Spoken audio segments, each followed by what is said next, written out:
There was not rubble in the normal sense of the term. There was dust. There had been pulverized. The city, there was red dust where there had been brick. There was grey dust where there had been concrete.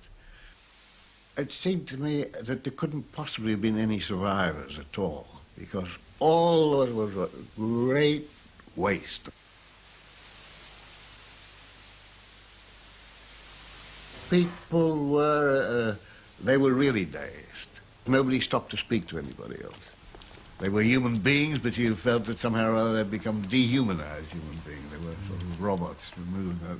Occasionally people were scratching away with their hands in ruins to try to find some bits of family possessions. Birchett was on his own, while other reporters were being closely shepherded by public relations officers. Victims were carefully avoided. Hospitals were off limits. A bunch of correspondents arrived. They were Washington correspondents who were flown out and were assured they would be the first ones to visit Hiroshima. And I met this group, and the public relations officer in charge of them were furious to find that there was a correspondent already wandering around.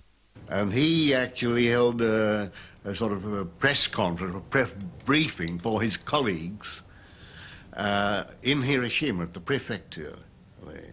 And he dwelt exclusively on the great success of the bomb and the great power of the bomb, dealt with the physical effects of the bomb, but none of those correspondents visited the hospital. None of them, they were not interested. I mean, they were briefed not to be interested in what actually happened to the victims. So the question of radiation sickness was absolutely suppressed. It is not surprising that Birchett's story was publicly denied.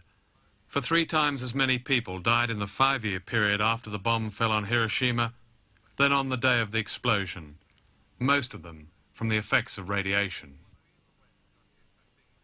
What we in the West got used to seeing was physical damage in Hiroshima. Even film of what really happened to the victims was suppressed. The film on the right of the screen represents what we mostly saw on newsreel and television right up to 1968. This film was shot by Japanese cameramen in the only hospitals operating.